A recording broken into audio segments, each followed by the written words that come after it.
আগামীকাল বাংলাদেশে সিদ্ধান্ত হবে বাংলাদেশ কি গণতন্ত্রের পক্ষে যাবে নাকি স্বৈরতন্ত্রের পক্ষে যাবে। রংপুরে নতুন একটি বিজয়ের সূচনা হয়েছে, সেটা কি আপনারা টের পেয়েছেন? সেটা হলো আওয়ামী লীগের যে দোসর ছিল জাতীয় পার্টি, সেটা রংপুর থেকে ওয়াশ আউট হয়ে গিয়েছে এবং তারা বিরোধী দল হিসাবে সংসদে অ্যাক্ট করলো। তারা ছিল গৃহপালিত বিরোধী দল। রংপুরবাসী তাদেরকে লাল কার্ড দেখিয়েছে। জাতীয় পার্টি বহুত কথা বলতো, বাংলাদেশের কোথাও জায়গা না পাইলে নাকি তাদের রংপুরে জায়গা হবে। রংপুরবাসী তাদের সঠিক বিচার করেছে এবং জায়গা ঠিক করেছে যে ফেসিবাদী কোনো শক্তির সাথে তারা আপোষ করবে না ইনশাআল্লাহ।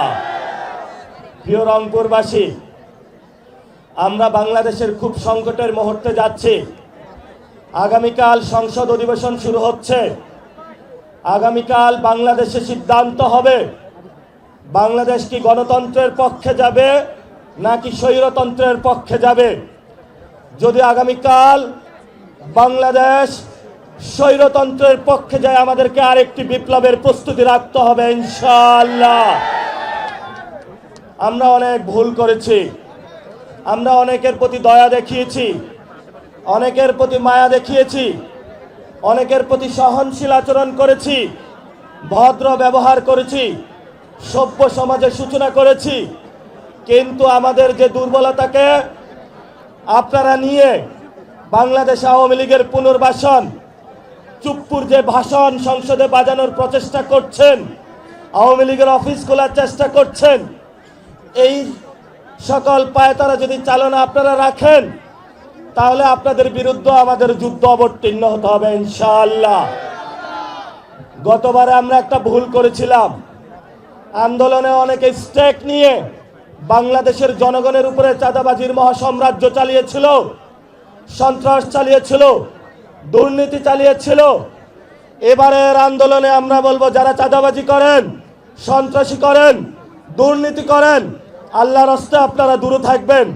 আন্দোলনের দোহাই দিয়ে আপনাদেরকে আমরা চাঁদাবাজির গ্রিন কার্ড আর দিতে পারবো না। নতুনভাবে শুরু হয়েছে, অনেকগুলা মন্ত্রী হয়েছে, চাঁদাবাজির নতুন সংজ্ঞায়ন করেছে সমঝোতা। তারা আওয়ামী লীগের সাথে সমঝোতা করে, চাঁদাবাজির সাথেও সমঝোতা করে, সন্ত্রাসের সাথেও সমঝোতা করে, দুর্নীতির সাথেও সমঝোতা করে, ভারতের সাথেও সমঝোতা করে, আওয়ামী লীগের সাথেও সমঝোতা করে। এই নব্য সমঝোতাকারীদের আমাদের বয়কট করতে হবে ইনশাআল্লাহ। আমাদেরকে কথা বললে কথা বলেই নাকি তাদের চুলকানি শুরু হয়ে যায়। নাসিরউদ্দিন পাটোয়ারি এমনি ভালো, শুধু বিএনপি সম্পর্কে না বললেই তার হইল।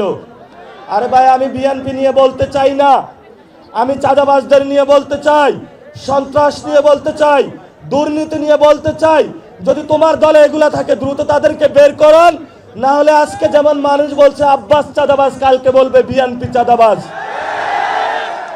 সময় কিন্তু এখন বেশি নাই। অনেকের গায়ে একটু শিউরে উঠে যে আব্বাস চাঁদাবাজ বললে যে একজন ব্যক্তিকে এত অ্যাটাক করা হয়। এটা কোনো ব্যক্তি আব্বাস না, এটা পুরো বাংলাদেশের তাদের চিত্র ফুটে উঠে একটা ব্যক্তির মধ্য দিয়ে। এই জন্য দ্রুত এগুলা বন্ধ করেন। যদি বন্ধ করতে না পারেন, তাহলে সবারই কিন্তু চাদর ধরে আমরা টান দিব। যেখানে লেখা আছে চাঁদাবাজ, সন্ত্রাস, দুর্নীতি, সেখানে আমাদের শক্ত লড়াই হবে। আপনারা ঘরের দেওয়ালে, মার্কেটে, বিভিন্ন জায়গায় লিখে রাখবেন, চাঁদাবাজদের বয়কট করুন। এখানে চাঁদাবাজের প্রবেশাধিকার নিষিদ্ধ, সামাজিকভাবে তাদেরকে বয়কট করতে হবে। মসজিদের মিম্বার থেকে খুতবা দিতে হবে, ক্লাস থেকে টিচার ঘোষণা করতে হবে। তোমরা যারা চাঁদাবাজ আছো, স্টুডেন্ট যারা রয়েছেন, বলতে হবে, বাবা যদি তুমি চাঁদাবাজি করো, তোমার ইনকাম আমার দরকার নাই, তুমি এই ঘরে আর আসবা না। বউ তার জামাইকে বলতে হবে, তুমি যদি চাঁদাবাজি করো, তোমার সংসারে আমার খাওয়ার দরকার নাই, দরকার হয় আমি রাস্তার পাশে দোকান দিয়ে খাবো, তবুও চাঁদাবাজদের টাকা আমরা ধরবো না।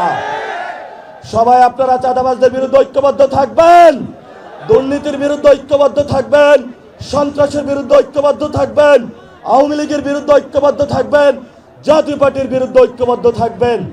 শেষ কথা,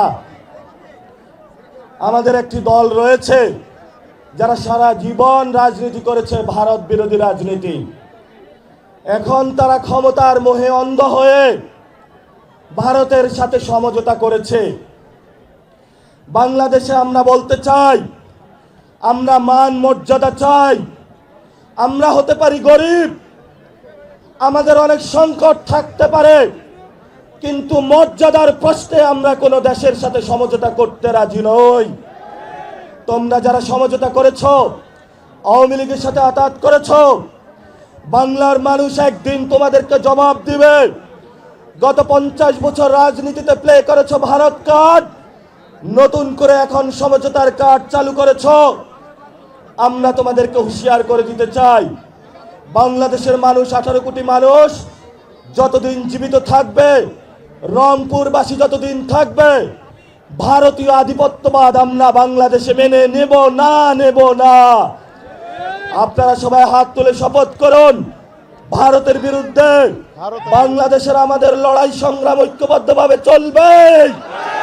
চাঁদাবাজদের বিরুদ্ধে লড়াই চলবে, সন্ত্রাসের বিরুদ্ধে লড়াই চলবে, আওয়ামী লীগের বিরুদ্ধে লড়াই চলবে, জাতীয় পার্টির বিরুদ্ধে লড়াই চলবে।